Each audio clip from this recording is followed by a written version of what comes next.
Boa noite, meninas. Mais uma vez estamos aqui reunidas no nome do Senhor Jesus. Hoje vamos meditar no livro de Deuteronômio, capítulo 5. Nós já começamos a falar um pouco a respeito desse livro, que é muito interessante e muito rico de informações, não só informações históricas, mas realmente ensinamentos espirituais para um povo que está prestes a receber a maior bênção até então das suas vidas. E a gente entende que Moisés é quem está escrevendo esse livro, escrevendo esses discursos, falando para um povo que está saindo do deserto e pronto para entrar em Canaã, a terra prometida. Então, capítulo 5 ele vai falar propriamente do decálogo, dos 10 mandamentos. Ele vai ser mais minucioso no sentido de citar quais são essas leis e por alguns capítulos ele vai discorrer um pouco mais como que esmiuçando o entendimento a respeito de cada lei, de cada mandamento. Ok? Então, vamos focar aí, prestar toda atenção para que a gente não perca nada, porque esses mandamentos, eles não foram superados. Eles ainda fazem parte da vida do cristão e, inclusive, foram, não vou dizer aperfeiçoados, mas o próprio Jesus, ele se tornou mais exigente a respeito do cumprimento dessas leis. Vamos orar. Senhor nosso Deus, querido Pai, estamos mais uma vez aqui reunidas e te agradecemos por essa oportunidade. Diante, meu Pai, de tantos conflitos, diante de tantos problemas nesse mundo, diante, meu Pai, de tantas crises, ainda assim o Senhor tem nos proporcionado tempo para que possamos meditar na tua palavra. O Senhor tem nos dado condições, meios para que pudéssemos nos reunir em espírito e pudéssemos então estar estudando a tua mensagem sagrada. E nesse momento queremos pedir que o teu espírito venha iluminar os nossos pensamentos, a nossa alma, e fazer com que entendamos plenamente tudo que o Senhor quer que aprendamos essa noite. Cada um de nós aqui tem as suas determinadas exigências espirituais, suas necessidades espirituais. E precisamos que o Senhor venha trabalhar em cima delas. Hoje, meu Pai, é uma excelente oportunidade para que o Senhor venha fazer isso. Então, nós estamos te dando total liberdade. Fala conosco, trabalha na nossa mente, na nossa alma. Nos faça, meu Pai, aperfeiçoados em Ti. Que Teu Espírito encontre liberdade para fazer todo o Teu querer em cada uma de nós. Desde já nós te agradecemos por isso, porque sabemos que o Senhor tem cuidado de todas nós, com minúcias de detalhes, inclusive. Nós temos essa consciência. Somos muito gratos. Aliás, nem temos como te agradecer. Tamanha misericórdia, tamanho amor, tamanha bondade, como o Senhor tem guardado para conosco. Mas usa a nossa vida. O nosso melhor nós entregamos em tuas mãos. Então, faça da nossa vida aquilo que melhor lhe convier. Cumpra em nós o teu propósito. Em nome do Pai, do Filho e do Espírito Santo, te agradecemos, Senhor. Amém. Graças a Deus. Graças a Deus, meninas. Então, vamos lá. Deuteronômio 5, a gente começa assim. E Moisés convocou todo Israel e lhes disse: Ouvi, ó Israel, os estatutos e os juízos que digo aos seus ouvidos hoje, para que os aprendais e guardais e cumprais. Uma coisa que eu fiquei pensando, imagina como que Moisés parava para reunir o seu povo, né, para a, chamar a atenção de milhares de pessoas, milhões de pessoas, para que elas pudessem ouvir a mensagem que ele vinha transmitir para todo o seu povo, para Israel.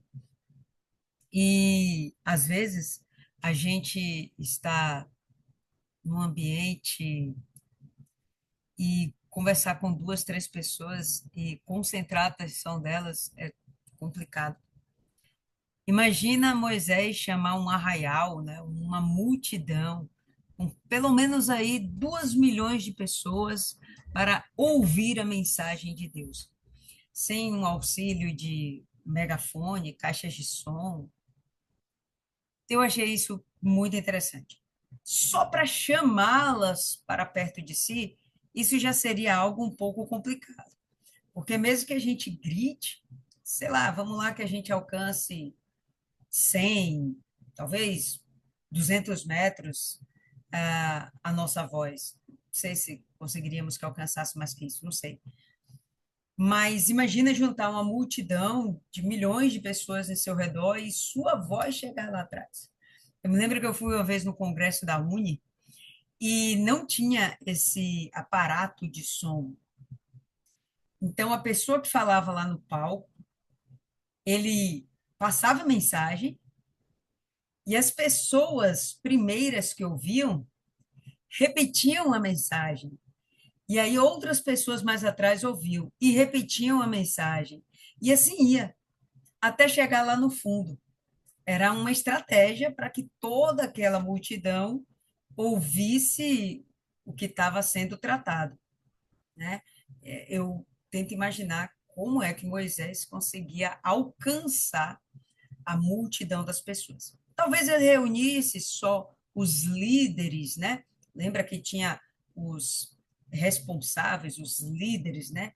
Sobre 100, sobre 1.000, sobre 50, sobre 10, né? Tinham, não sei se ele reunia apenas os líderes para os líderes passarem à frente essas informações. Não sei. Ou se realmente ele conseguia reunir todo mundo e lá do alto do monte ele conseguiria falar com as pessoas. Não sei. O que eu sei é que é muito curioso como é que ele conseguia reunir e conseguir transmitir essa mensagem para todas as pessoas, todos os ouvintes naquele momento, né? Então, Moisés convocou todo Israel e lhes disse: Ouvi, ó Israel, os estatutos, os juízos que digo aos seus ouvidos. Percebe que ele não está dizendo, eis que o Senhor disse, não. Ele está dizendo algo que ele ouviu e que ele está transmitindo. Ele não está se comportando como um profeta que ouve da boca de Deus e transmite para o seu povo, né? Para a pessoa dirigida especificamente aquela mensagem. Ele não está se comportando assim, ele está sendo realmente como um pai, um mestre, um doutrinador, ensinando a respeito de coisas que ele já ouviu. Então, a mensagem que ele está transmitindo é algo que ele já domina. É interessante a gente observar isso, porque às vezes as pessoas no mundo de hoje, elas ficam atrás de profecias, né? Alguém que receba de Deus uma mensagem que seja específica para ela. Tem muita gente que corre atrás disso. Mas nós somos daquelas pessoas que compreendem a palavra de Deus, entendem a mensagem e ensina a outras pessoas. Transmite o seu ensinamento. Não necessariamente que ouviu uma mensagem de Deus, mas viu a palavra de Deus, meditou, aprendeu da palavra de Deus, assim como também Moisés, e agora ensina para outras pessoas. Moisés ele tem o cuidado de dizer para eles guardai-vos, ou melhor, guardais, aprendais e guardais. A ideia do aprender é que naquele primeiro momento, quando a gente recebe uma informação, aquilo de fato é é um aprendizado, algo novo, né? Que se não for praticado, acaba caindo no âmbito do esquecimento, na verdade. Então, coisas que nós aprendemos na nossa escola, a escola tradicional, que todas nós estudamos, alfabetização, até segundo grau, até, né, não tem mais segundo grau, né? Nível médio, nível superior e por aí vai. Nós tivemos muitas informações, aprendemos muitas coisas, mas necessariamente não praticamos tudo aquilo que aprendemos. O que acontece que aquilo acaba se tornando inútil e cai no esquecimento. Então ele fala: aprendam, que é importante, e guardem. A ideia do guardar não é simplesmente memorizar.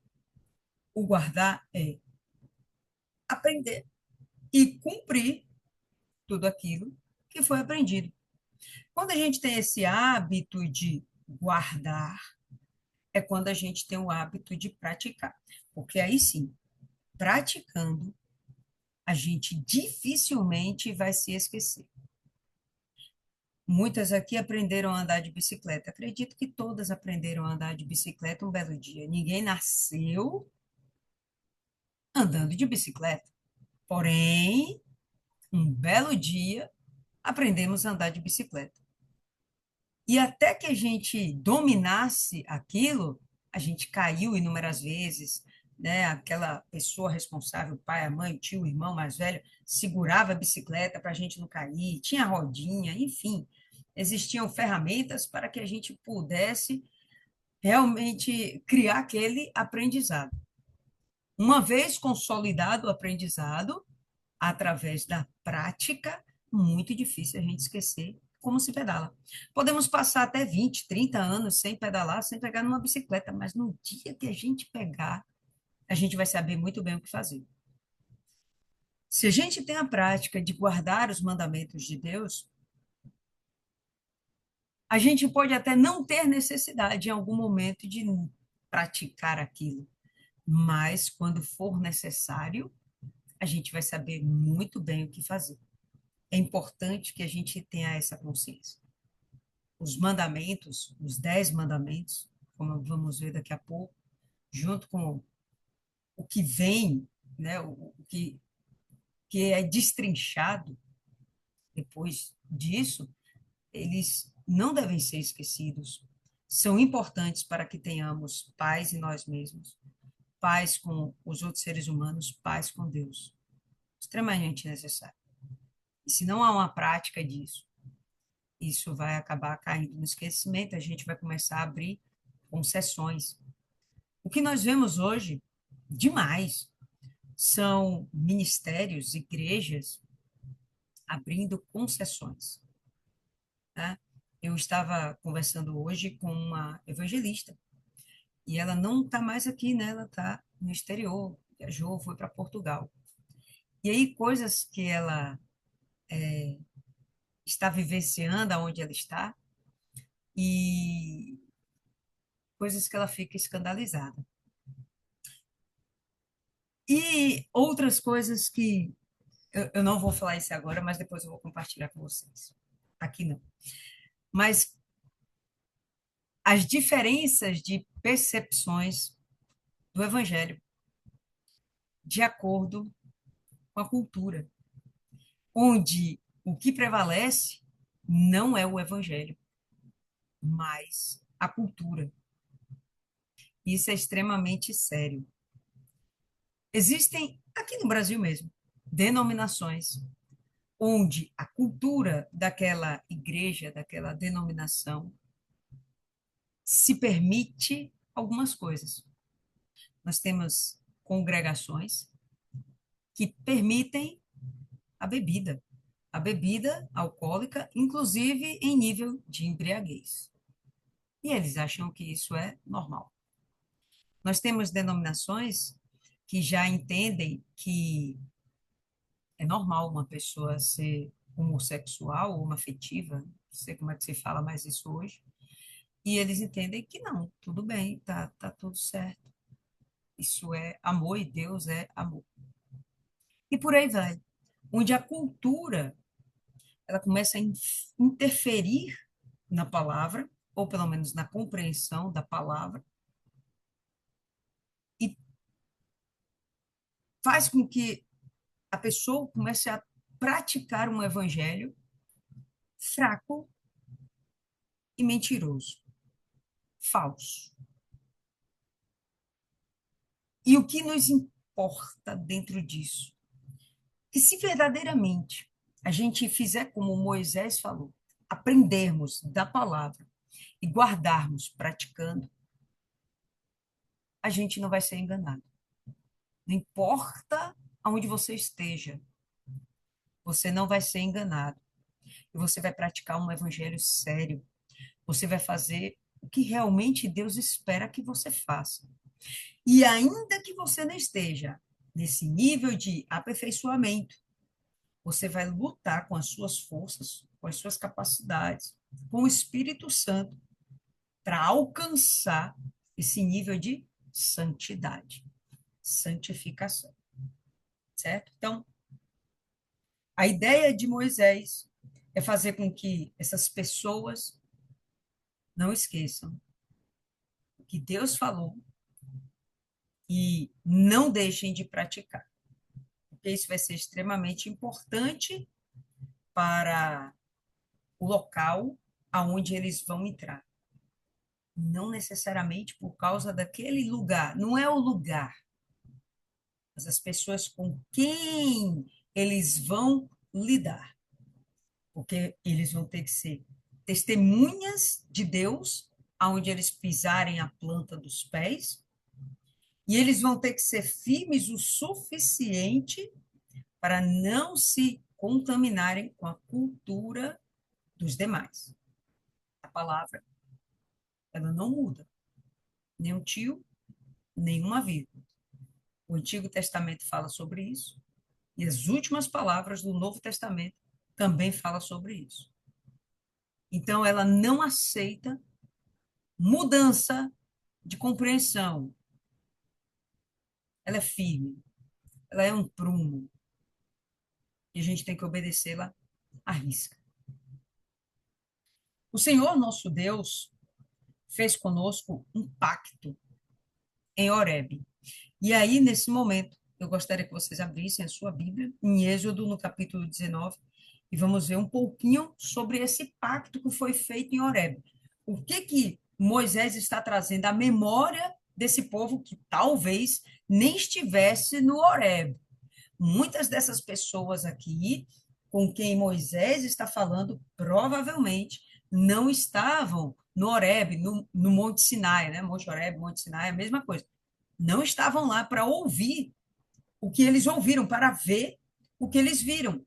Moisés está trazendo uma informação histórica e ele está fazendo isso porque é importante que esse povo tenha essa consciência. Então, Êxodo 19, a partir do verso 16. Todo mundo? Então, vamos lá.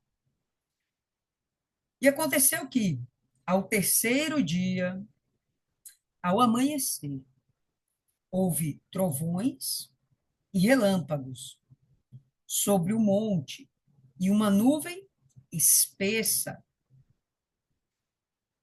e um sonido de trombeta muito forte, de maneira que estremeceu todo o povo que estava no arraial. Estamos em Êxodo, capítulo 19, verso 16. Certo? E aconteceu que ao terceiro dia, ao amanhecer, houve trovões e relâmpagos. Então, imagina aí a cena. De dia, mas como se o céu estivesse de noite. Ele estava com densas nuvens e com relâmpagos e trovões, como ele fala aqui, e uma forma que assustou aquelas pessoas. Assustou de tal forma que o povo estremeceu. Quando é que a gente estremece? Quando a gente toma um susto, né? Quando a gente está com medo, a gente estremece.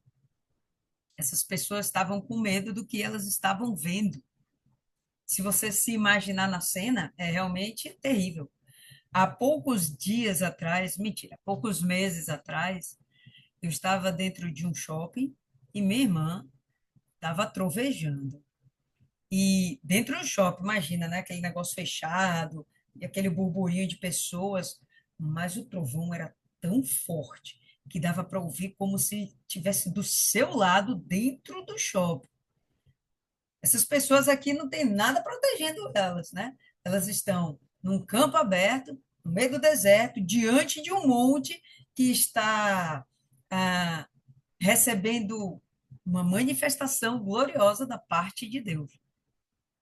É algo que era realmente de se estremecer. E o que eu acho interessante aqui é a ideia do sonido de trombeta. Sempre que esse povo estava para ser reunido, se tocava a trombeta. Então, quando eu falei nesse instante com vocês, como que Moisés chamava a atenção desse povo? Era gritando, como ele fazia isso? Então, era o toque da trombeta.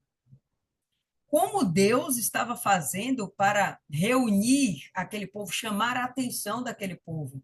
Um toque de trombeta. E aí eu fui em busca de toques de trombetas. E eu achei bem interessante um toque em particular, eu vou compartilhar aqui com vocês. Não sei se vocês vão conseguir ouvir bem, mas vamos tentar.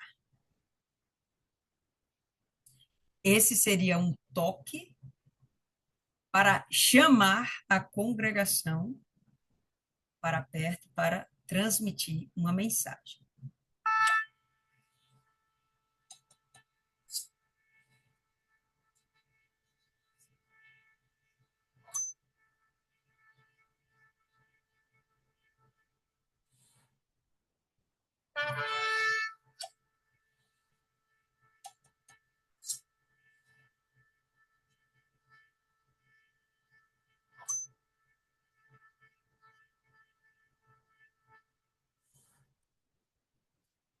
Deu para vocês ouvirem? Alguém aí dá um sinal, ok? Abre o áudio e fala sim, só para saber se vocês ouviram.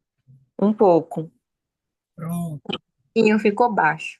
Ficou baixo, né? Não consigo fazer mais, vou colocar mais alto, mas depois eu vou compartilhar lá no grupo, só para vocês verem. Então, era nesses toques aí que chamava-se atenção. E nesse dia estava acontecendo isso, um toque de trombeta. Quem estava tocando essa trombeta? Não, não era Moisés. Era da parte de Deus. Um anjo, claro, possível, né? Mas era da parte de Deus. Estava se ouvindo esse som. E Moisés levou o povo fora do arraial ao encontro de Deus. Então, eles saíram de lá do arraial, e onde estavam acampados, e foram diante do monte, Monte Horebe, ou Monte Sinai. E puseram-se ao pé do monte. E todo o Monte Sinai fumegava, porque o Senhor descera sobre ele em fogo. Então, já falamos um pouco sobre essa ideia de ver um monte imenso fumegando como com fogo. E a sua fumaça subiu como fumaça de uma fornalha. E todo o monte tremia grandemente, até o monte tremia diante da presença de Deus. E o sonido da trombeta ia crescendo, isso que a gente acabou de ouvir, ia crescendo, aumentando o som. Cada vez mais, Moisés falava e Deus lhe respondia em voz alta. Moisés falava e Deus respondia em voz alta. E descendo o Senhor sobre o monte Sinai, sobre o cume do monte, chamou o Senhor a Moisés ao cume do monte, e Moisés subiu. O monte estava fumegando. Por onde Moisés subiu, gente, que não se queimou? Como foi isso? E os raios e os trovões? E essas nuvens densas? Como é que ele enxergava alguma coisa? Foi algo realmente maravilhoso, esplendoroso. Uma visão que aquele povo que viu não esqueceu jamais. E aquilo causou um impacto neles. Olha só.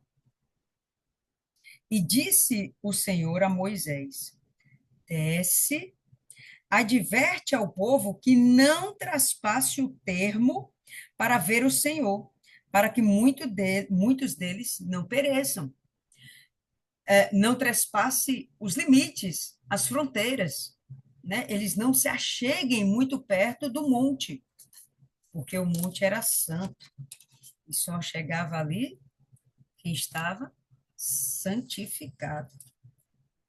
E também os sacerdotes que se chegam ao Senhor se hão de santificar para que o Senhor não se lance sobre eles. Os sacerdotes vão se aproximar, mas primeiro eles têm de se santificar. Então, disse Moisés ao Senhor: o povo não poderá subir ao monte Sinai. O povo não, porque tu nos tens advertido, dizendo: marca termos ao redor do monte e santificam. Então, marca limites, né? Eles não imaginam que eles colocariam tipo uma cerquinha, mas, ó, 3 metros, 10 metros, 100 metros daqui vocês não ultrapassam. E aí o pessoal conseguiria manter, né, aquele distanciamento. E disse-lhe o Senhor: vai, desce. Depois subirás tu e Arão contigo. Os sacerdotes, porém, e o povo não traspassem o termo para subir ao Senhor, para que não se lance sobre eles. Então Moisés desceu ao povo e disse-lhe isto. E disse-lhe o quê? Quando vocês veem aqui a sequência, Êxodo 20, justamente, os 10 mandamentos. Pode voltar aí para Deuteronômio, e o que a gente vai observar é que Moisés está se lembrando desse dia, ele aprendeu a mensagem, ele guardou a mensagem, porque ele praticava, e a partir daí, ele está agora ensinando o que ele aprendeu, ensinando o que ele aprendeu, certo? Então, vamos voltar aí, Deuteronômio, estamos aí no verso 2, né? E o Senhor nosso Deus fez conosco um pacto em Horebe, ou Sinai, como nós vimos, mesma coisa, tá bom? O Senhor não fez este pacto com os nossos pais, mas conosco, todos os que hoje estamos aqui vivos. O pacto talvez não tenha sido feito com esses moços ou essas pessoas que estavam nesse momento diante de Moisés, porque nós sabemos que muitos deles morreram no deserto e outros nasceram no deserto e estão aqui. Porém, o detalhe que Moisés fala é que os mandamentos, a mensagem foi dada para os vivos. O pacto é feito com aqueles que são vivos, aqueles que realmente têm capacidade de praticar, de fazer escolhas, de dizer não para o pecado, sim para a santidade. E por aí vai. A ideia é que, sim, Deus fez um pacto com aquele povo no passado, porém eles morreram. O pacto continua vivo, mas aí eles morreram. Então o pacto continua com o restante da linhagem de Israel. O Senhor conversou convosco face a face no meio do fogo. E a ideia do conversar face a face não é que realmente Deus estivesse lá personificado, mas a presença de Deus estava lá e eles ouviram a voz de Deus como trovões e relâmpagos. E eles estremeceram tanto que eles não queriam realmente nem chegar perto do monte. Não foi porque aquilo foi algo obrigado, eles estavam com medo. Eles ficarem do lado de lá era melhor. Em outro momento, eles falam com Moisés: Moisés, vamos fazer assim. Você vai lá, ouve o que Deus quis falar, o que Deus quer falar com a gente, e depois você traz a mensagem para nós. Eles temeram, as pessoas tiveram medo, mas eles viram a personificação não, porque dá uma ideia de pessoa, né? Mas a manifestação da glória de Deus. Um monte de fogo, trovões, som de trombeta, que aumentava cada vez mais. Tudo isso sendo manifestação do poder, da glória de Deus.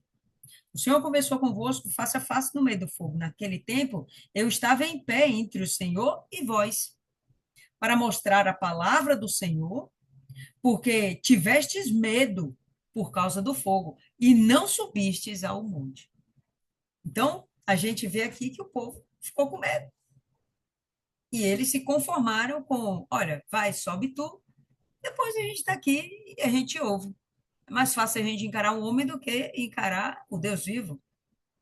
E Deus exigia que essas pessoas se aproximassem dele em santidade. Gente, a gente acabou de ver em Êxodo que ele não permitiu nem que os sacerdotes subissem. Por quê? Os sacerdotes não eram santos? Porque até os sacerdotes precisavam também ser purificados. E existem realmente, ou existiam, os rituais de purificação do sacerdote. Antes dele se colocar diante de Deus para representar o povo, ele se colocava diante de Deus para representar a si e apresentava sacrifício pelos seus próprios pecados. Depois que ele estava limpo, aí agora ele ia servir para atender o povo. Mas nesse momento aqui, só Moisés se encontrava na capacidade de estar diante de Deus. Moisés e Arão. Os demais, não, ninguém subiu. E, inclusive, eles realmente temeram. Talvez para eles fosse até confortável, agradável não ter que subir o monte.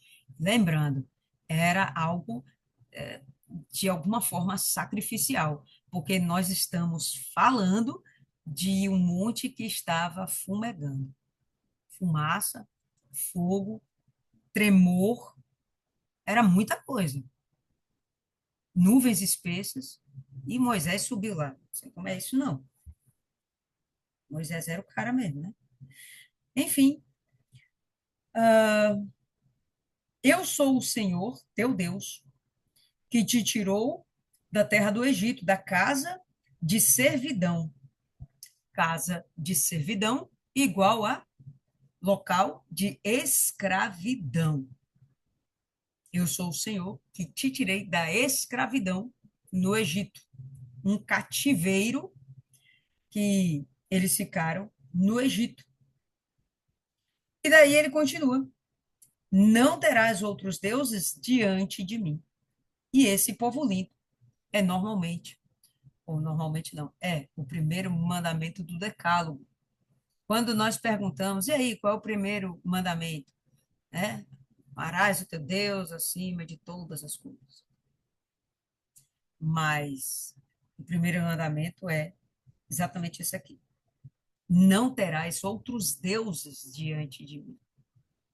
E claro que se você cumpre isso, você cumpre o primeiro mandamento resumido que o próprio Jesus enunciou: amarás o teu Deus acima de todas as coisas. Não terás outros deuses diante de mim. Não farás para ti nenhuma imagem de escultura. É o segundo mandamento. Não farás para ti nenhuma imagem de escultura, nem alguma semelhança de alguma coisa que há acima do céu, estrelas, planetas, astros, ou embaixo da terra. Poderia ser embaixo da terra que o povo quisesse cultuar. Satanás, né? Ou nas águas debaixo da terra. Tem um, uma entidade bem famosa, né? Dentro do candomblé, que é metade mulher e metade peixe, né?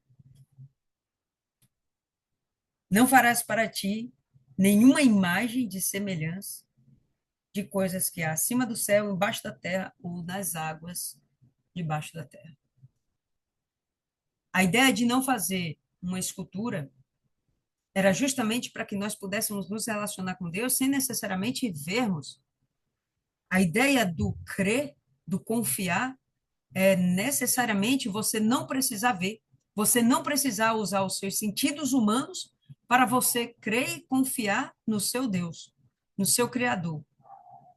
É uma exigência que Deus tem para com o homem, dado as capacidades que Deus deu ao homem. Que capacidades! ser sua imagem e semelhança. Nós não vivemos pelo que vemos, vivemos por fé. E fé não é o que a gente vê. Fé é algo que a gente compreende, discerne em nível espiritual, intelectual, mas de forma alguma usando os nossos sentidos físicos, humanos, naturais. A ideia da fé é algo sobrenatural. Deus quer que nós nos aproximemos dele de uma forma sobrenatural. Essa fé natural, como por exemplo, eu vou dirigir um carro e eu vou confiar que quando eu estiver dirigindo, não vai vir um outro carro do meu lado para se jogar em cima de mim. Eu vou confiar que quando eu ligar a seta, o carro do meu lado ou atrás de mim vai me dar passagem para que eu possa fazer uma migração de faixa. E por aí vai. Isso é uma fé natural, não tem nada de sobrenatural nisso. É uma fé que se ocupa das regras do mundo, as regras humanas. Eu creio que se eu pegar um objeto, ele vai cair, porque isso está dentro das leis físicas, regras universais. Mas você confiar nesse Deus, você crer nesse Deus, você manifestar fé, é algo sobrenatural. Não somos capazes de discernir apenas com os nossos sentidos. Nossos sentidos podem auxiliar em alguma coisa ou talvez até atrapalhar, mas nosso intelecto, nossa espiritualidade é algo bem diferente. É essa expectativa. Se eu tenho uma imagem, se eu tenho uma imagem e coloco fé nessa imagem, bom, isso já não é uma fé sobrenatural, é uma fé natural. Eu creio no que eu vejo. E se eu creio no que eu estou vendo, eu estou dando poder a algo que eu vejo. Deus não se vê. A gente nunca vai manifestar uma fé que agrada a Ele se a gente esperar ver os milagres, ver os sinais. Não é a fé que agrada a Deus. A gente sabe que para muita gente é necessário ver para crer, mas não é a fé que agrada a Deus. Lembremos de Timóteo. Ele chegou lá, Timóteo, o que, gente? Perdoa, Tomé. Todo mundo disse: olha, Jesus voltou, Jesus ressuscitou. Ele, eu só acredito vendo, tocar lá nas feridas dele, no lado dele que foi traspassado, aí tá tudo bem, aí eu acredito. E Jesus fala, né? Aquela célebre frase: porque viu, você creu, mais bem-aventurados são os que creram e não viram. É esse nível de fé que Deus espera da gente. Assim, isso não pode ser, essa fé não pode ser gerada daquilo que vemos ou ouvimos. Não pode. Então, ele fala: vocês, primeiro, não podem ter outros deuses, vocês têm que confiar totalmente em mim. Isso era extremamente importante, porque eles estavam entrando numa terra idólatra. Eles saíram de uma terra idólatra e eles estavam para entrar em uma terra idólatra. Além disso, não façam imagens de escultura, porque se vocês pararem para me imaginar, e por isso Deus ele não apareceu com imagem visível, ele apareceu com sinais para todo esse povo. Está aqui, todo o povo viu face a face. Está escrito isso, face a face. Mas ninguém viu a face de Deus. Ninguém viu. Ninguém sobreviveria. Ninguém, ninguém. Não te prostrarás diante deles. Deles quem? Das imagens que se crie. Não, não te prostrarás diante deles. Nem os servirá. Porque eu, o Senhor teu Deus, sou Deus zeloso, que visita a iniquidade dos pais sobre os filhos, até a terceira e quarta geração dos que me odeiam. Então, no momento que você começa a adorar outros deuses, outras coisas ocupam o lugar de Deus na nossa vida, nós automaticamente passamos do amor a Deus para o ódio, automaticamente. Ou se ama ou se odeia. Não existe meio termo. Eu simpatizo. Não. É uma forma delicada de você dizer: eu não gosto, eu odeio. E ele está esperando que nós o amemos. Fica claro, né? Se ele não quer que a gente o odeie, então ele espera que a gente o. E que me mostro, e que mostro misericórdia a milhares dos que me amam e guardam os meus mandamentos. Rapidinho aqui, deixa eu fazer uma comparação, segura aí.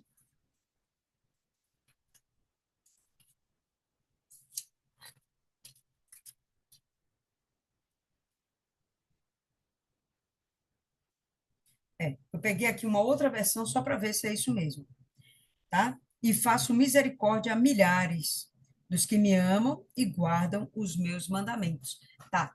Então, existem multidões. Deus está preparado para atender às multidões. Não, mas Deus me esqueceu. Gaiatis, não vem com essa conversa, Deus não esquece de ninguém. Talvez você ainda não tenha feito por onde, ou talvez ainda não seja o momento. Talvez você ainda precise melhorar.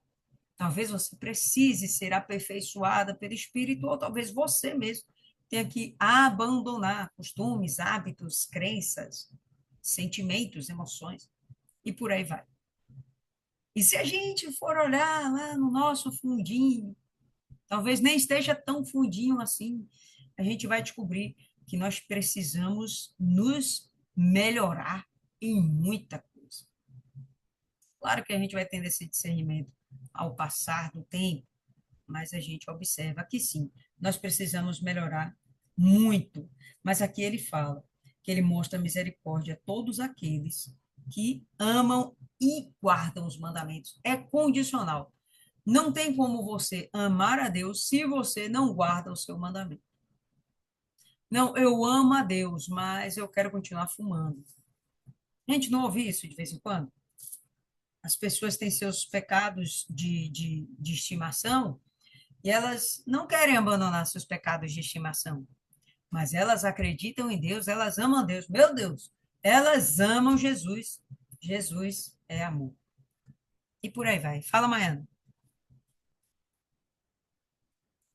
Na verdade, o conceito de amor das pessoas é sentimento. Elas querem pegar Deus pelo sentimento e acham que Deus não conhece o profundo, porque o próprio conceito de Deus diz, né?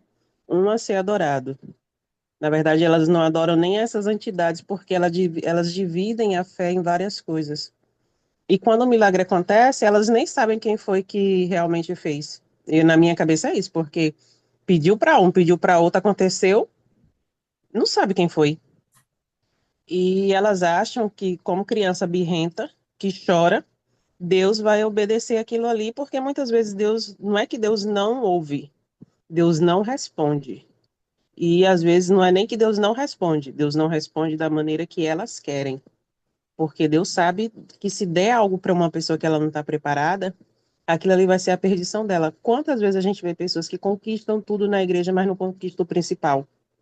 E depois ainda sai falando mal de Deus porque não alcançou aquilo. Na maioria das vezes acontece da pessoa até receber o Espírito Santo, mas ela ainda não tinha maturidade para receber o que ela queria e diz que Deus foi mal e o diabo entra e ela perde o que foi primordial, essencial, por causa de uma bênção material.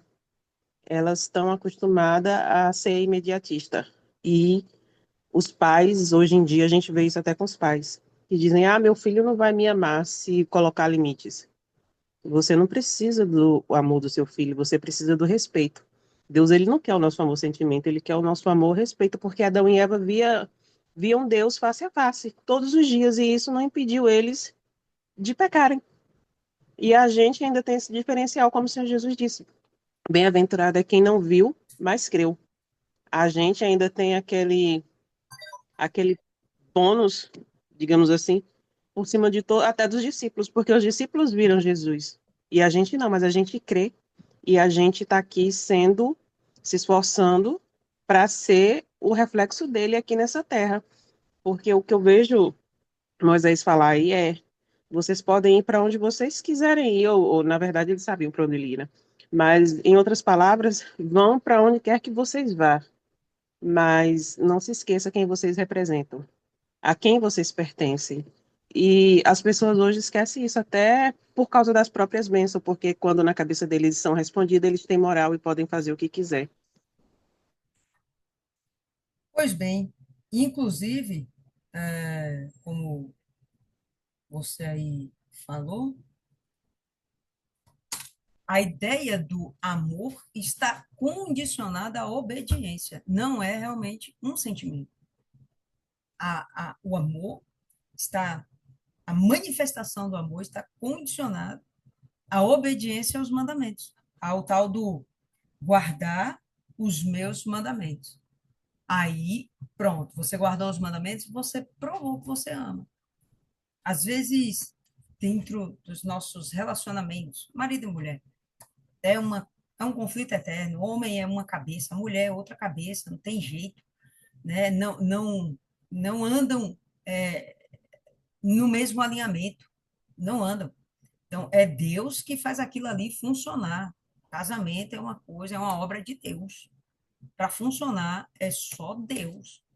Agora, as pessoas que estão lá dentro do casamento, os cônjuges, eles são de Deus. O que eles decidem fazer? Por amor, eu vou me negar, eu vou demonstrar numa atitude sacrificial, que é negar o meu eu para fazer sua vontade, para te agradar, tá? Eu vou provar que te amo dessa forma, né? Mas são mentes completamente distintas. Em relacionamentos entre pais e filhos também são mentes distintas, né? A diferença por conta das gerações, né? A cultura daquele momento, a imaturidade do jovem, a maturidade do mais velho, é incompatível isso aqui. Mas o que que acontece? O pai cede de um lado, o filho, adoção de Deus. O pai cede de um lado, o filho cede do outro, e aí consegue andar juntos, né, no mesmo caminho. Mas se não houver a ideia de guardar mandamentos, de negar-se para fazer a vontade do outro, no caso aqui, de Deus, se não há isso, não tem manifestação de amor. O amor não é de fato sentimento, não é sentimento. Esse amor realmente é atitude sacrificial. Não tomarás o nome do Senhor teu Deus em vão, porque o Senhor não considerará inocente ao que tomar o seu nome em vão. E eu entendo que muitas vezes a gente fala, meu Deus, meu Pai, e como força de expressão. Eu não sei, povo lindo, se isso é necessariamente tomar o nome do Senhor em vão, ou o que isso significaria realmente é você, tipo, empenhar a sua palavra, ou algo assim, colocando Deus no meio, colocando Deus como uma forma de ser seu garantidor, quando, na verdade, você não tem garantias. A sua palavra não tem peso, você está mentindo, e por aí vai.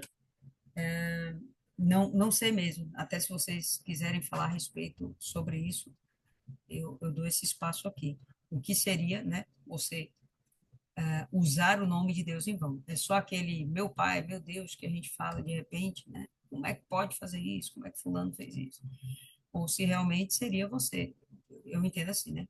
Você ter propósito de usar o nome de Deus e de uma forma que venha legitimar sua palavra, seu pensamento.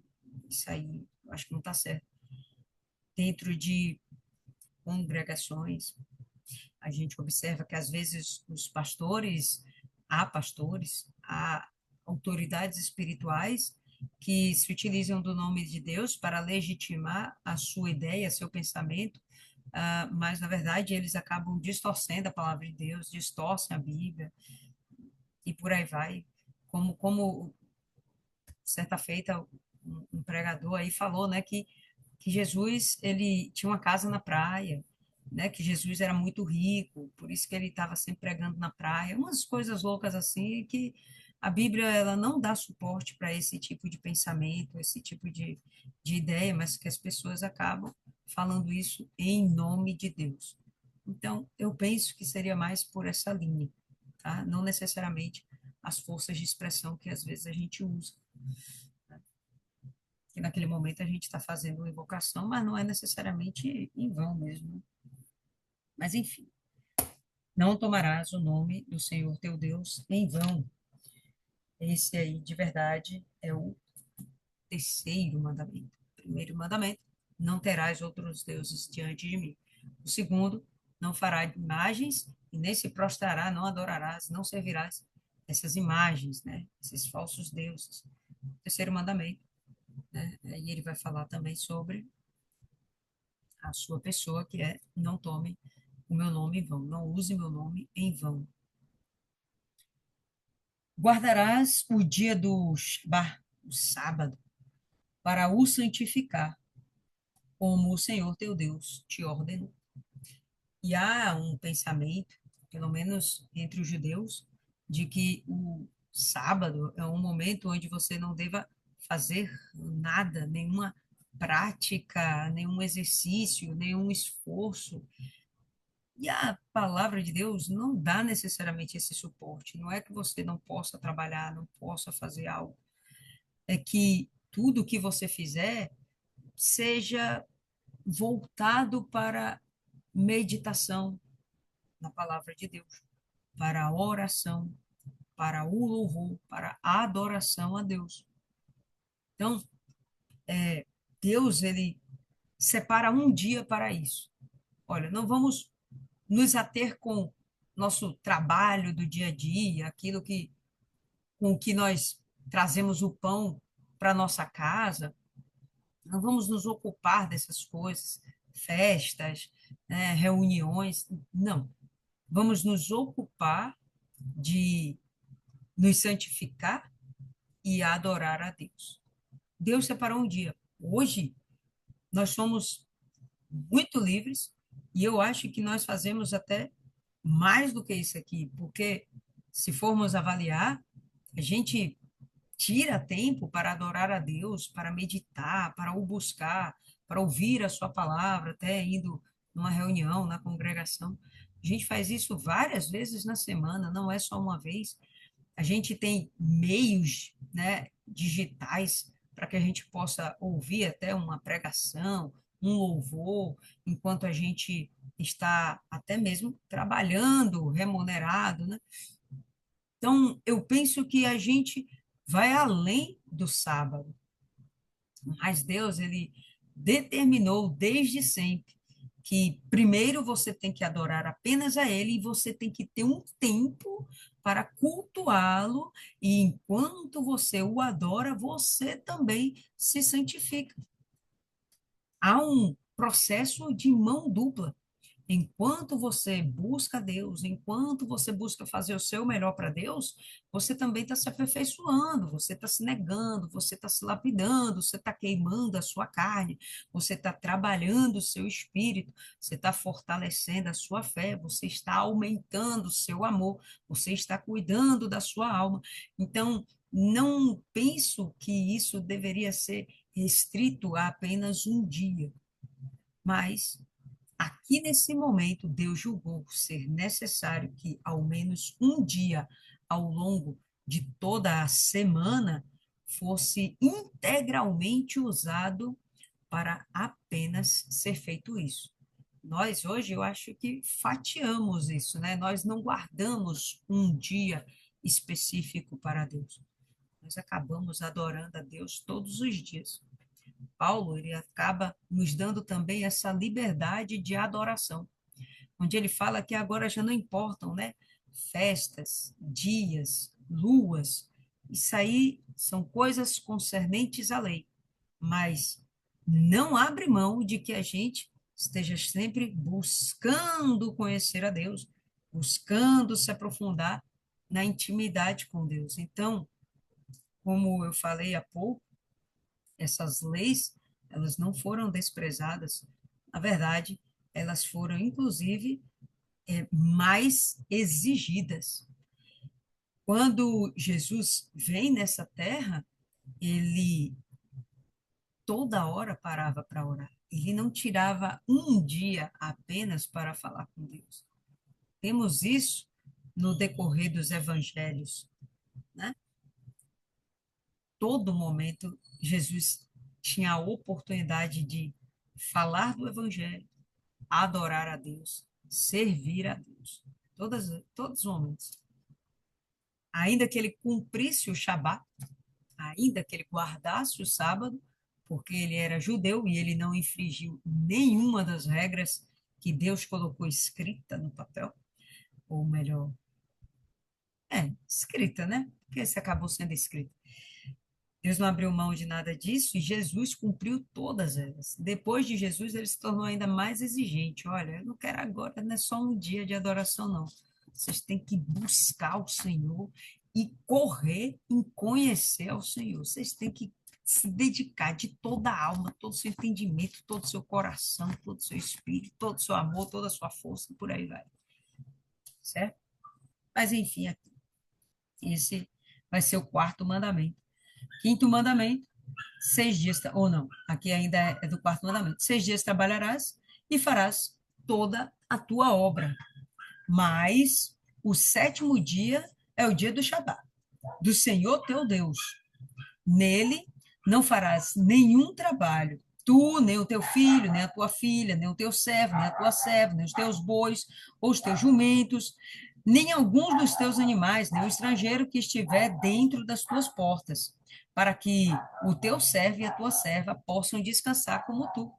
E essa ideia é para que você não necessariamente fique deitado na cama sem fazer nada. Não, a ideia é que você pare para poder se dedicar à adoração a esse Deus e à santificação da sua alma. E lembra-te que foste servo na terra do Egito, e que o Senhor teu Deus te tirou dali com mão forte e braço estendido. Portanto, o Senhor teu Deus te ordenou que guardasses o dia do Shabat. Qual a correlação entre a escravidão e eles agora poderem guardar o Shabat, deverem guardar o Shabat? Na escravidão, você trabalha 7 por 7.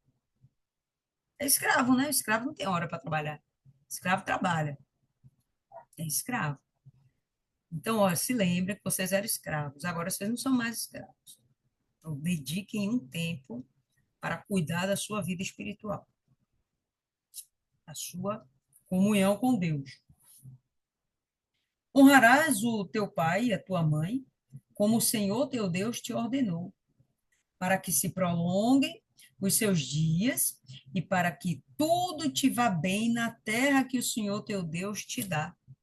Gente, isso aqui é extremamente poderoso. Você quer ser abençoado em todos os sentidos da sua vida? Obedecer isso aqui já é meio caminho andado.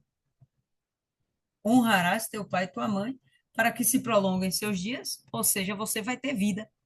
E essa vida, bom, se ela vai se prolongar e não vai acabar antes, caramba, você não está enfermo, você está saudável, né? Se prolonguem seus dias. Vai se prolongar porque você tem saúde, você tem vida, você tem vigor. E para que tudo te vá bem na terra que o Senhor teu Deus te dá. A terra que nesse momento está sendo considerada terra prometida, Canaã. Mas, bom, entenda isso como sua vida, né? A sua vida é sua terra prometida hoje. O que você vai fazer? Em que você tem colocado a sua força, os seus propósitos, seu empenho? Tudo isso vai dar certo, tudo isso vai sair bem, é só você honrar pai e mãe. Eu acho que isso é um mandamento extremamente poderoso. Diga-se de passagem, é o único mandamento com promessa, não é isso? Nenhum outro mandamento aqui tem uma promessa conciliada. Quer dizer, a gente poderia dizer que a ideia de não ter outros deuses, guardaria para a pessoa a ideia de que ela vai ser, vai obter a misericórdia de Deus. Mas aqui a gente vê como uma regra, realmente, você obedece e você vai ter sucesso.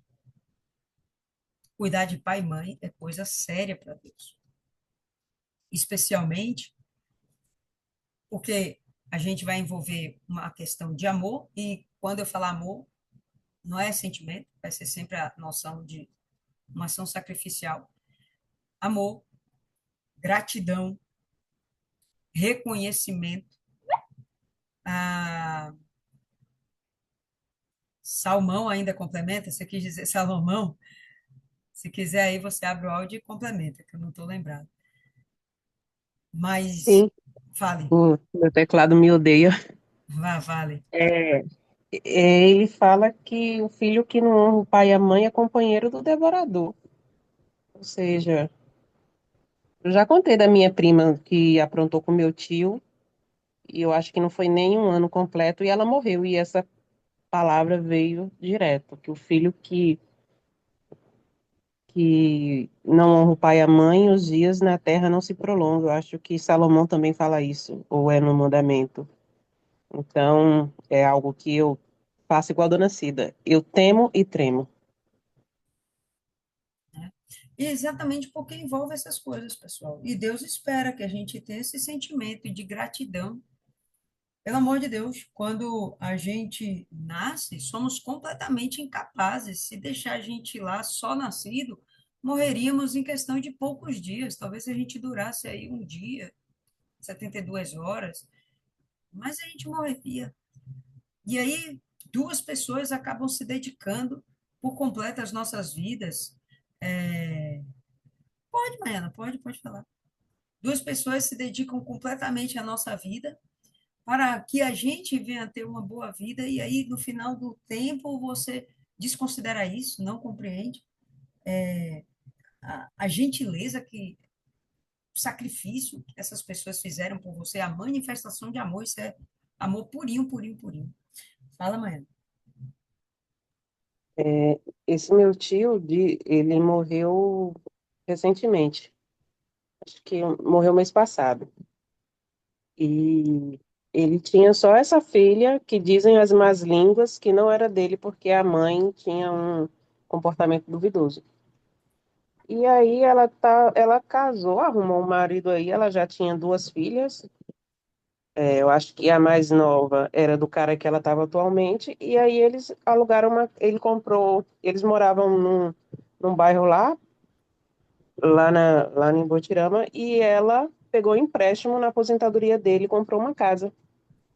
E ele adoeceu. Ele adoeceu, ela largou ele lá no hospital internado, disse que não ia cuidar dele porque tinha as filhas dela para ela cuidar, e largou ele lá à toa. Ele tinha uma série de doenças e ela não cuidava dele. O que ele disse que ela dava biscoito para ele, era a comida que ela fazia, não cozinhava, não cuidava bem. Aí ficou ruim, ficou lá no hospital.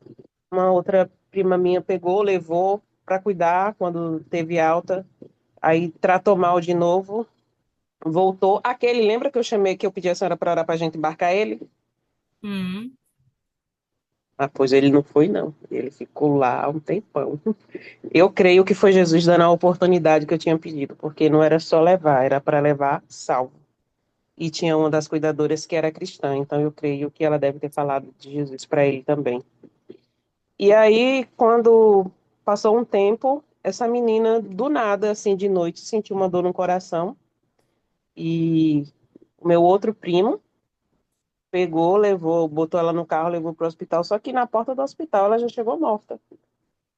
Aí quando eu soube, foi exatamente isso. Aí depois foi que descobriram que ela pegou empréstimo na aposentadoria dele, que ela comprou uma casa. Ninguém sabe para quem ficou essas coisas. As filhas dela ficou aí.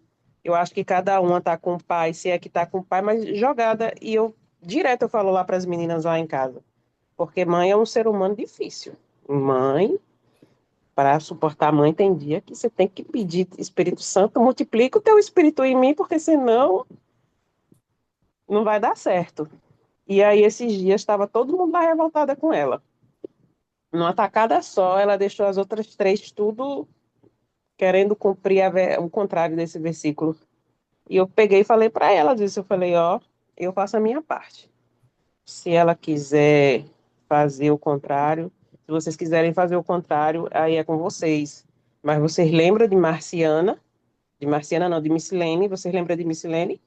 Nada me tira da cabeça que ela morreu cedo porque ela desrespeitou o tio Luiz.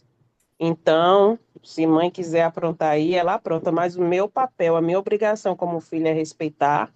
Eu vou respeitar. Tem dia que eu tenho que engolir sapo de macho ré, mas é o que eu vou fazer. Se às vezes não me dou o trabalho de bater boca com gente da rua, eu vou me dar o trabalho de fazer isso hoje com ela, principalmente hoje que eu estou transformada, porque se fosse em outros tempos, só Jesus para ter misericórdia, mas graças a Deus que eu aprendi essa palavra antes.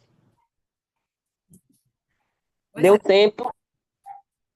pois é. Eu concordo plenamente. Esse negócio de pai e mãe é para ser levado a sério. E eu não tinha muito bem essa compreensão. Vou mentir, não, viu? Sempre tive esse pensamento de cuidar de meus pais, porém, ah, logo quando eu entrei na igreja, eu tinha muita desavença com meu pai, porque ele era idólatra e a igreja estava me trazendo um outro tipo de pensamento e de concepção. E isso, no primeiro momento, quando você não tem sabedoria, isso é um choque, cria muito conflito. Isso cria muito conflito. E criou bastante conflito entre eu e meu pai, ao ponto de, infelizmente, eu não tê-lo tratado necessariamente como eu deveria ter tratado, né? Esse erro eu não cometo, por exemplo, hoje com minha mãe. Se for necessário, eu carrego água em cesto de palha para ver. Não, não, não, não apenas porque eu amo a minha mãe, e, e aí eu já entendo também esse amor, sentimento mesmo, mas porque eu entendo que realmente ela merece ser honrada, porque ela sacrificou a vida dela por mim, é obrigação eu sacrificar por ela e é mandamento de Deus. Ponto final. Isso aí. Então, enfim, vamos lá. Esse daí é o nosso quinto mandamento. Vamos lá. Não assassinarás, nem cometerás adultério. Acho que isso aí fica bem claro, né? A ideia de você não assassinar, você não é dono da vida, você não deu vida para ninguém, ou melhor, por mais que você tenha gerado, né? Todas aqui são mulheres com potencial de gerar filhos, ainda assim, não é você necessariamente que bota a vida lá dentro. Essa vida vem de Deus. A gente fornece o material genético, material, né, físico, vamos dizer assim, mas a alma, fôlego de vida, o espírito, isso aí é de Deus. Então, não temos o direito de matar, de eliminar uma vida. Nem cometerás adultério, onde você acaba destruindo ou manchando, maculando uma união que também é proposta por Deus, que é o casamento. Acabei de falar, o negócio de casamento é coisa de Deus mesmo. Porque para um casamento dar certo, tem que ter Deus na história. Se não tiver Deus na história, tem como o casamento é um conflito eterno. Um casamento sério, né? Porque tem uns casamentos que aí não é sério. A mulher finge que está casada, o homem finge que está casado, e cada um não fica olhando os erros alheios. Eu tenho uma conhecida que ela sabe seguramente que o marido apronta, trai ela, mas ela prefere não ver. Ela só diz, ó, faça bem feito, não deixa eu saber. Ela, ela falou isso, não deixa eu saber, faça bem feito. Como é que dá um cartão desse aí, um Vale Night desse, Vale Night eterno? Enfim, Gente que se conforma com pouca coisa, né? Não cometerás adultério, nem furtarás. Né? A ideia, na nossa concepção hoje de furto, furto é um roubo, a tomada de posse, a extração da posse de alguém sem meios violentos, né? Sem arma. Vou lá, tomo, mas necessariamente não usei de meios violentos. Quando tem arma, aí já se configura roubo. Ele aqui fala de furto. Furto é algo muito mais simples do que roubo. Ah, roubo é mais grave. Ele está dizendo que, ó, não pegue nada de ninguém. Se você começa a obter as que você deseja através de furto, de roubo, significa que você não confia no seu Deus. Você não se sente capaz de conquistar aquilo por meios lícitos, honestos, mas, além disso, você não considera que Deus é capaz de lhe prover como um pai, como um Deus, como um Senhor. Você não acredita que Deus é capaz. Nem dirás falso testemunho contra o teu próximo. Aqui falando sobre a mentira, claramente, né? Nem cobiçarás a mulher do teu próximo, nem desejarás a casa do teu próximo. A ideia de cobiça aqui não configura adultério, concorda? Cobiça é o desejo, mas é um passo para o adultério. É um passo para uma aberração sexual, para uma impureza sexual.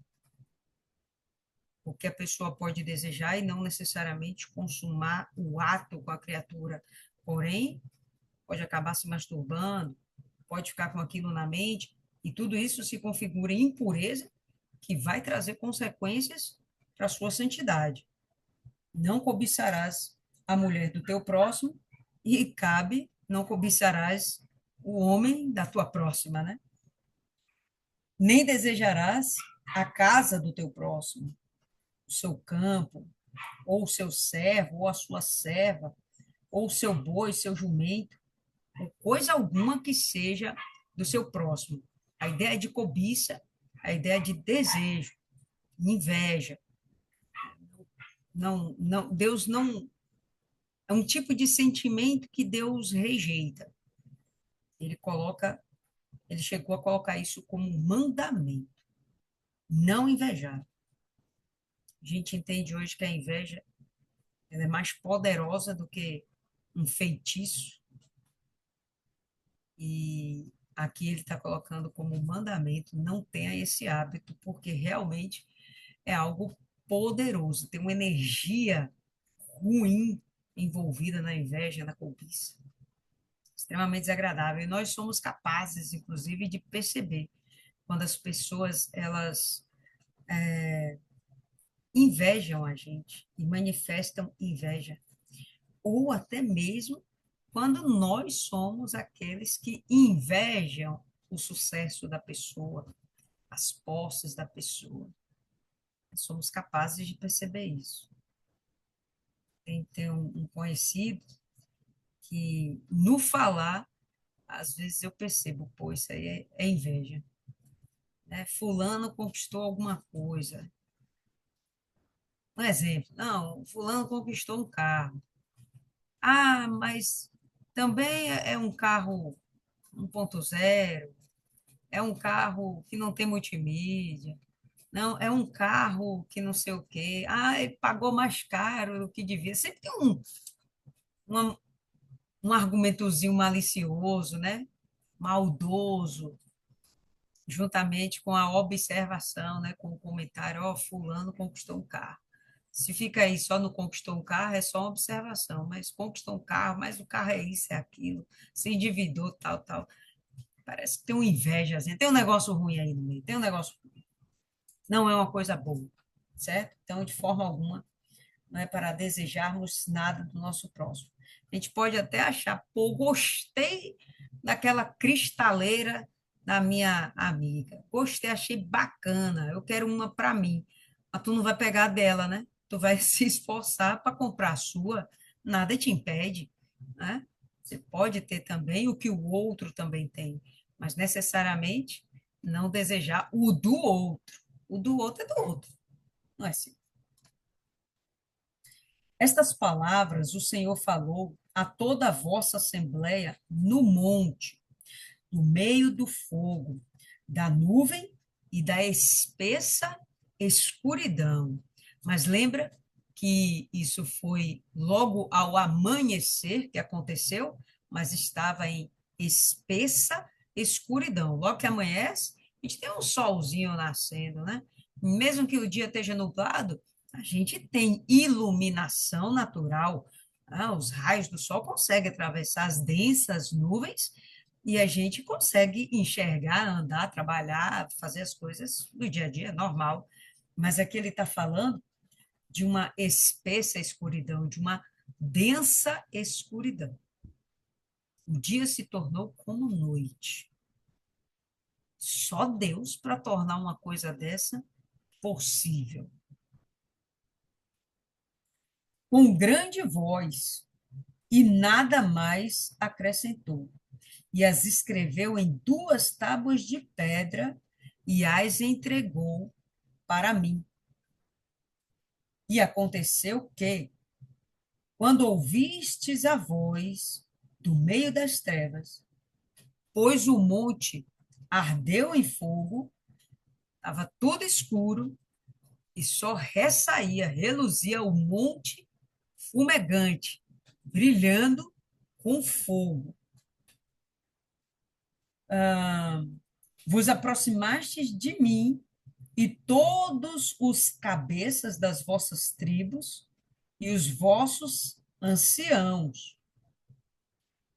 Se aproximou de quem? De Deus? Não, se aproximou de Moisés. E dissestes: Eis que o Senhor nosso Deus nos mostrou a sua glória e a sua grandeza. Deus mostrou sua glória e sua grandeza. Nós vimos, está ali no monte, a gente viu, ouviu, Deus mostrou. E ouvimos a sua voz do meio do fogo. Hoje vimos que Deus fala com o homem e ele vive. Tanto você pode entender aqui que Deus falou com o homem continuou vivo para contar a história, ou Deus fala com o homem e Deus é vivo, está vivo, não é um Deus morto. Agora, portanto, por que morreríamos? Pois este grande fogo nos consumirá. Se ouvirmos mais a voz do Senhor, nosso Deus, então morreremos. Percebem que eles têm medo. E só tem medo quem deve, né? Se você está ali purinho da Silva, você não ia ter medo, você ia querer se chegar junto de Deus. Por obediência, você talvez ficasse ali nos limites, mas você ia ficar nos limites. Esse povo aqui nem nos limites quer ficar. Ó, tu vai lá, ouve, e depois você traz a mensagem para nós. Ele não vai querer, esse povo não quer conversa. É um povo, aquele lá do Horebe. Era um povo que não tinha a ideia de santificação como objetivo de vida. Tanto é verdade que eles não faziam questão de ter um relacionamento com Deus. Deus falou. Eles, melhor dizendo, foram capazes de perceber que o homem pode se aproximar de Deus, falar com Deus e continuar vivendo. Mas eles, não. Eles morreriam se continuassem ouvindo a voz. Por quê? Porque eles não queriam abandonar seus costumes, hábitos, seus pecados. Não é à toa que essa geração ficou no deserto, morreu no deserto. Não é à toa. Por isso essa nova geração. E por isso Moisés está orientando essa nova geração e não está fazendo questão de esconder nenhum detalhe. Esse povo não se aproximou de Deus, porque para estar perto de Deus tinha que estar em santidade. E esse povo não queria andar em santidade. Pois quem há de toda a carne que ouviu a voz de Deus vivente, do Deus vivente falando do meio do fogo, como nós ouvimos e viveu. Então, quem é esse homem?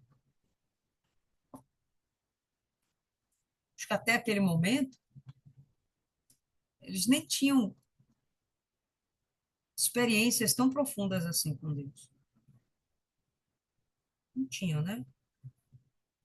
Lembra aí, será que estamos passando aqui? Não, não tinham esses momentos assim. Quem foi que ouviu a voz de Deus aí? Foi Abraão? Depois de Abraão?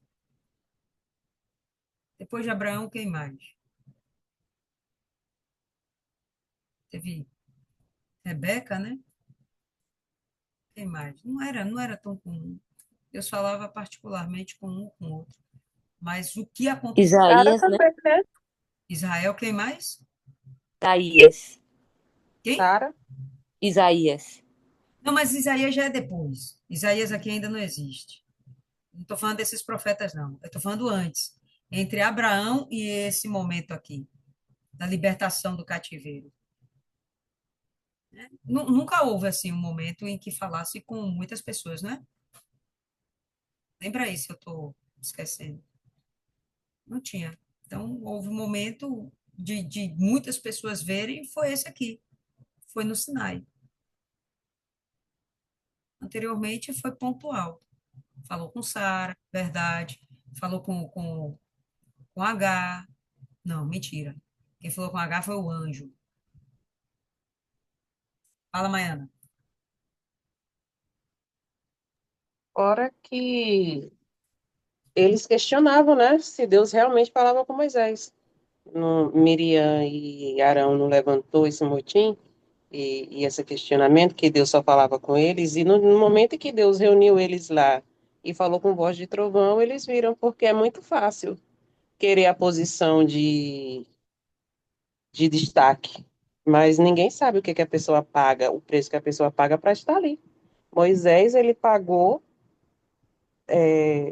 muito caro, custou ele não entrar na terra prometida, porque ele também deu o vacilo dele, porque se exaltou. Quem mandou ele bater na rocha, ferir a rocha sem necessidade? Porque ele já chegou no limite. Mas ainda assim, Deus disciplinou.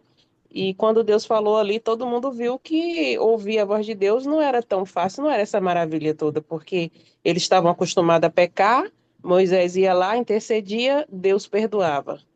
Aí eles aprontavam de novo, Moisés intercedia, então eles acharam, provavelmente na cabeça dele, que a voz de Deus era mansa e suave. Suave, mas a gente já viu que não é. Então eu não quero ouvir, principalmente se for para ele reclamar comigo. Me disciplina, Senhor, mas não precisa, não. Eu não quero, não. E olha que eu até gosto de ficar vendo os trovões, assim, os relâmpagos. Diz que de madrugada vai ter um temporal aí. Era meu prazer ficar vendo essas coisas mais para ouvir Deus, ainda mais ele me disciplinando? Quero não, muito obrigada. Pois bem. Era um povo que, cara, eles não queriam intimidade com Deus.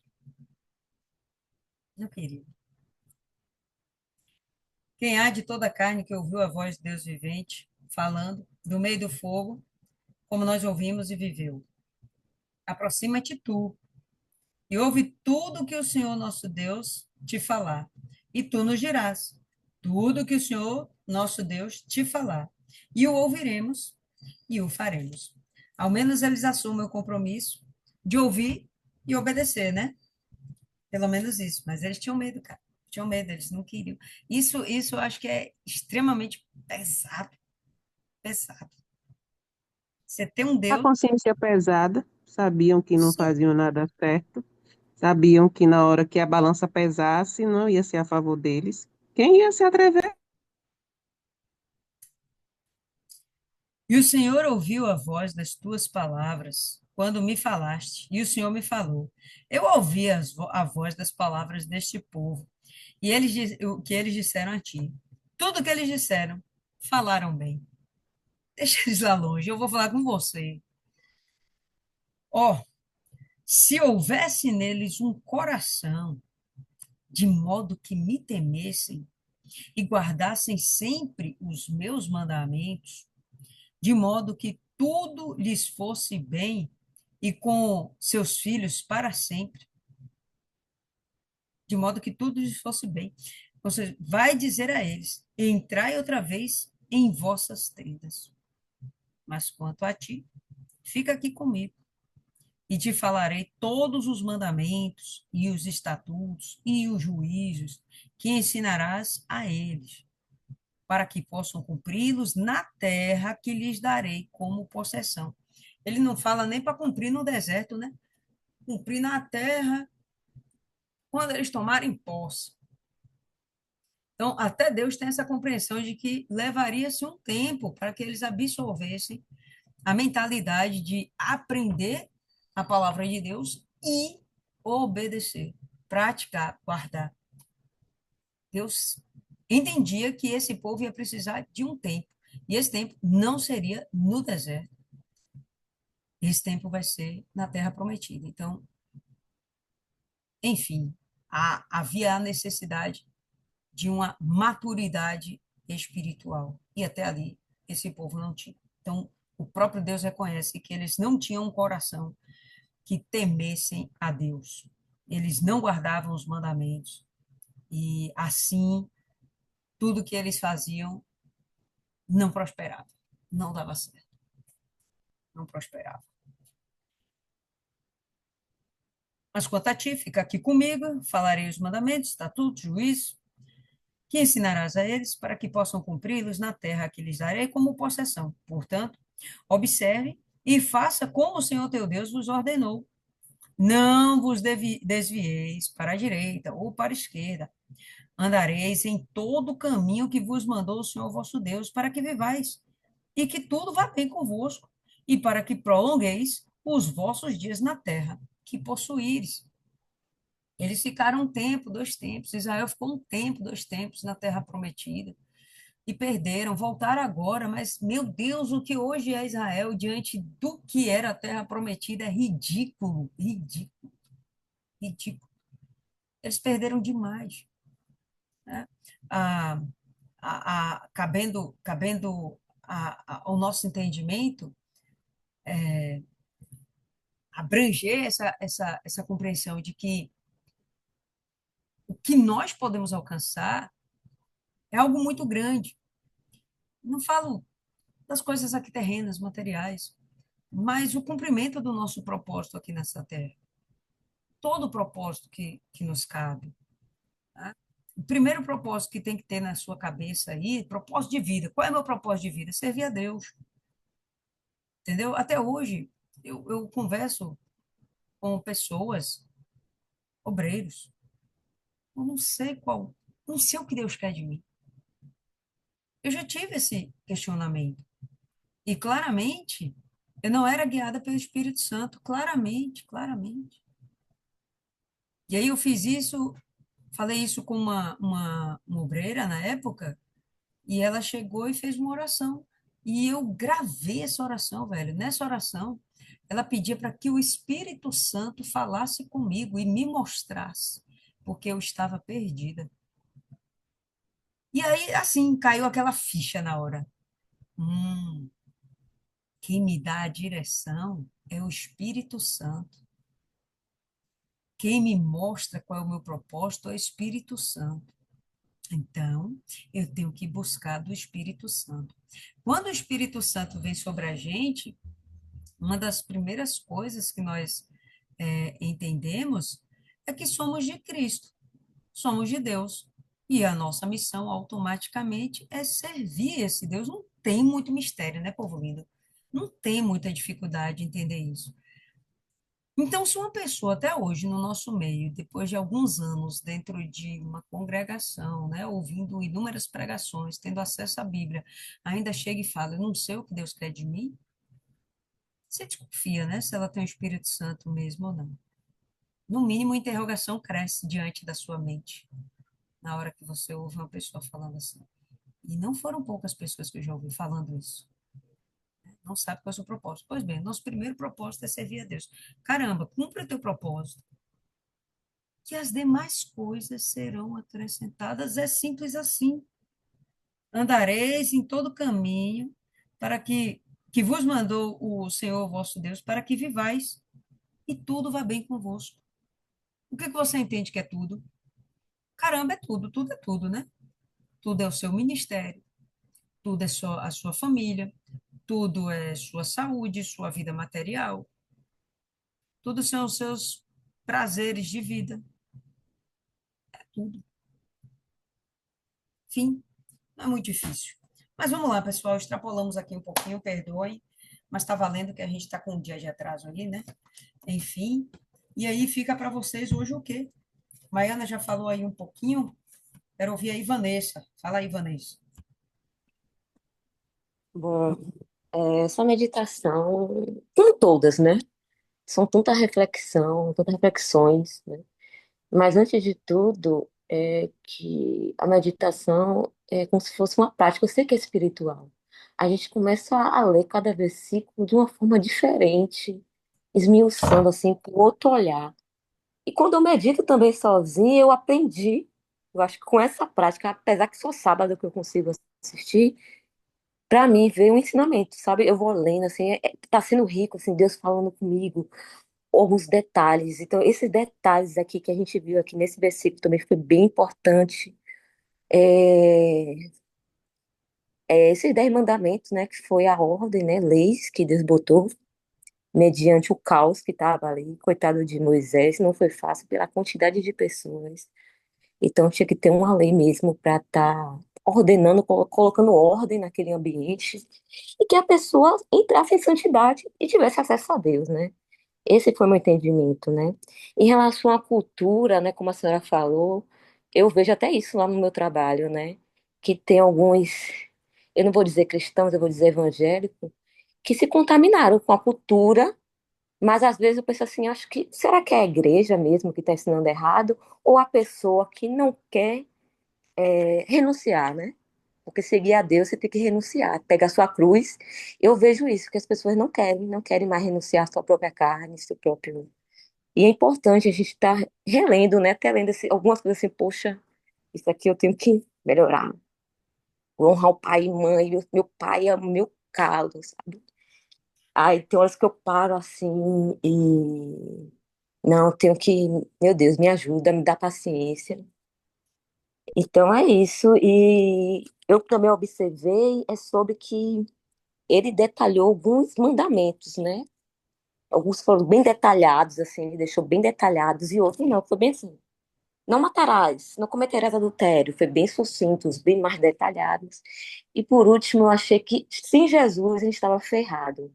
Porque para chegar até Deus, né, tinha que ter aqueles rituais, viver em santidade, que não é difícil no mundo atual. Lá não era também, imagina, agora também não é.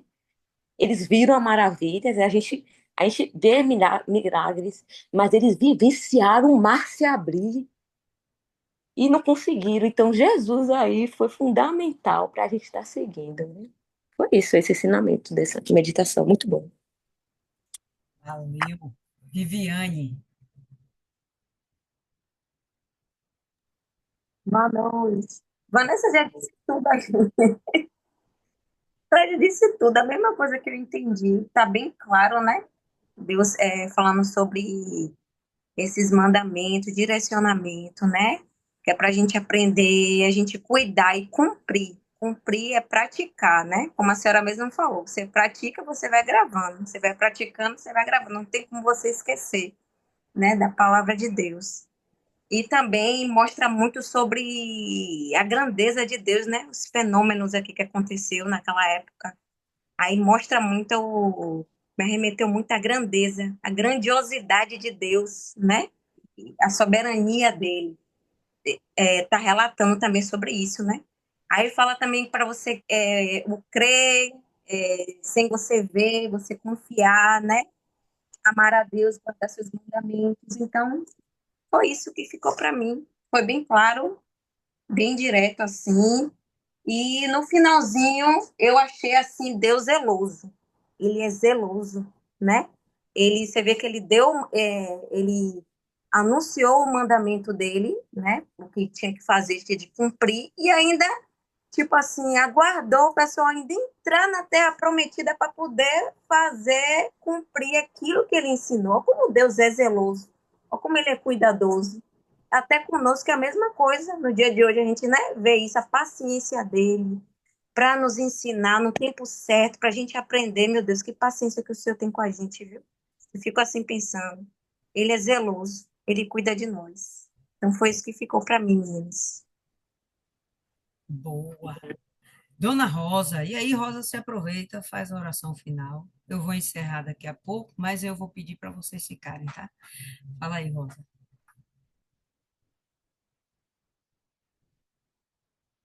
Rapaz, não acredito que Rosa dormiu, não, né?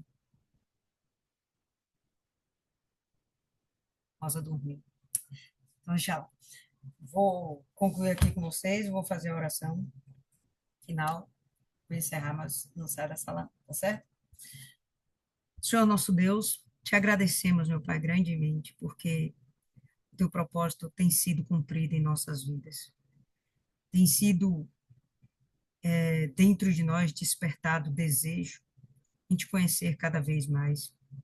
Assim como Oséias falava aquele povo, e falava em perseguir e em conhecer o Senhor, nós estamos fazendo isso, nós entendemos isso. Cada vez mais nos apaixonamos por ti, pela tua palavra. Cada vez mais nós amamos, meu Deus, estar meditando e sendo moldados pela tua palavra. Te agradecemos, Espírito Santo, pelo entendimento que o Senhor nos deu. Te agradecemos e pedimos que o Senhor mantenha tudo isso escrito no nosso coração. Mantenha tudo isso vivo dentro das nossas mentes, para que todos os dias da nossa vida nós possamos tanto praticar quanto ensinar. Queremos ser multiplicadores, Deus, dos teus ensinamentos. Queremos ser multiplicadores da tua vontade. Queremos que as pessoas entendam quem o Senhor é e qual o teu propósito conosco. Nós queremos, meu Pai, ser assim. Então, cada dia mais nos capacite, abre mais a nossa mente, tira de nós nossa timidez e nos dá o espírito de intrepidez, de ousadia, que sejamos realmente diferenciais aqui nessa terra, que apesar do nosso pouco tempo de vida, não vamos passar de 100 anos, provavelmente, mas que nesse pouco tempo que nós temos aqui nessa terra, sejamos capazes de levar muitas almas para o teu reino. Nos usa, Deus, porque nós temos prazer em te servir. Em nome do Pai, do Filho e do Espírito Santo. Amém. E graças a Deus. Amém, pessoal? Então é isso aí. Por hoje é só aí. Até a próxima.